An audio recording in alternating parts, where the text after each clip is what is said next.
In DNA, Kenyon encountered a molecule with a property he could not explain through natural processes.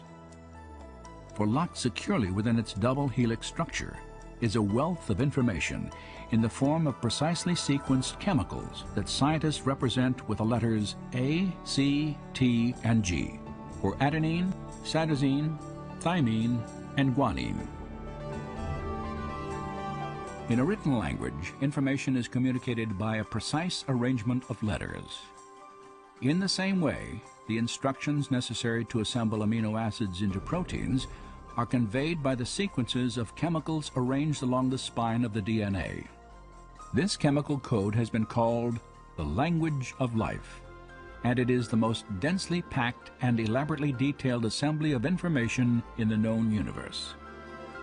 Like other scientists working on the origin of life, Kenyon realized he had two choices. Either he had to explain where these genetic assembly instructions came from, or he had to explain how proteins could have arisen directly from amino acids without DNA in the primordial oceans. And in the end, he realized he could do neither.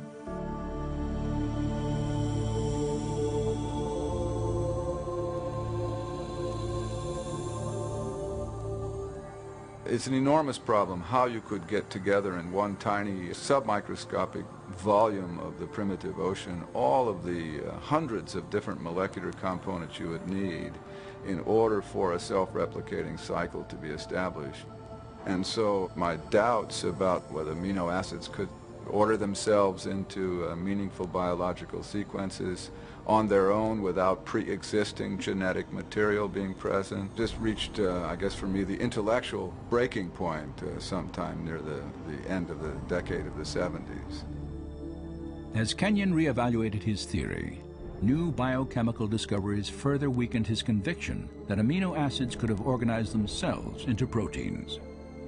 The more I conducted my own studies, including a period of time at NASA Ames Research Center, the more it became apparent that there were multiple difficulties with the chemical evolution account. And further experimental work showed that amino acids do not have the ability to order themselves into any biologically meaningful sequences.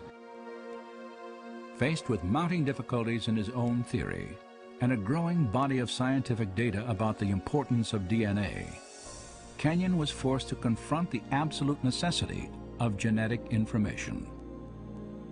The more I thought about the enormous problem that all of us who worked on this field had neglected to address, the problem of the origin of genetic information itself, then I really had to reassess my whole position regarding origins. For Dean Kenyon, a new question became the focus of his search for life's origin. What was the source of the biological information in DNA? If one could get at the origin of the messages, the encoded messages within the living machinery, then you would really be on to something far more intellectually satisfying than this chemical evolution theory.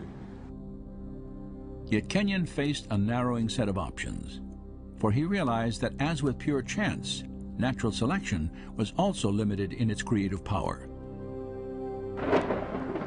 By definition, natural selection could not have functioned before the existence of the first living cell, for it can only act upon organisms capable of replicating themselves, cells equipped with DNA that pass on their genetic changes to future generations. Without DNA, there is no self-replication. But without self-replication, there is no natural selection. So you can't use natural selection to explain the origin of DNA without assuming the existence of the very thing you're trying to explain. Natural selection, chance, and his own theory of self-organization had all failed to explain the origin of genetic information. Now Kenyon saw only one alternative. We have not the slightest chance of a chemical evolutionary origin for even the simplest of cells. So the concept of the intelligent design of life was immensely attractive to me and made a great deal of sense, as it very closely matched the multiple discoveries in molecular biology. In the years since Kenyon's rejection of chemical evolution, science has revealed the details of an entire system of information processing that bears the hallmarks of intelligent design.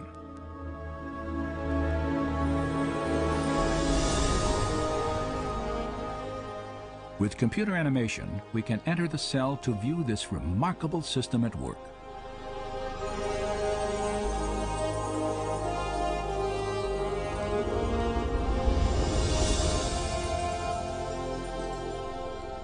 After entering the heart of the cell, we see the tightly wound strands of DNA, storehouses for the instructions necessary to build every protein in an organism.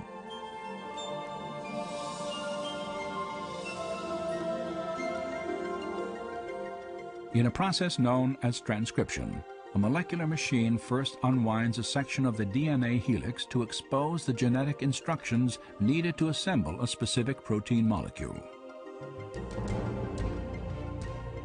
Another machine then copies these instructions to form a molecule known as messenger RNA.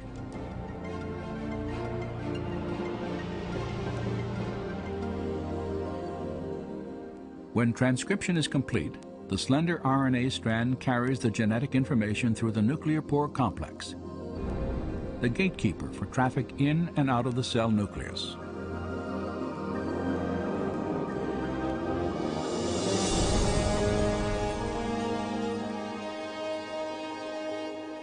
The messenger RNA strand is directed to a two-part molecular factory called a ribosome. After attaching itself securely, the process of translation begins.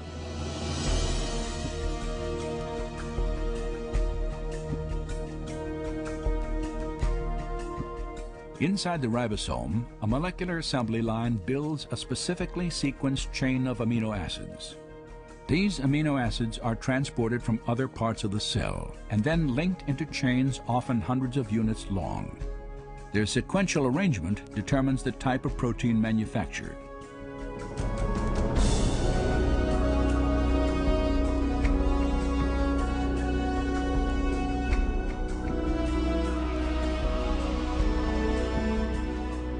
When the chain is finished, it is moved from the ribosome to a barrel-shaped machine that helps fold it into the precise shape critical to its function.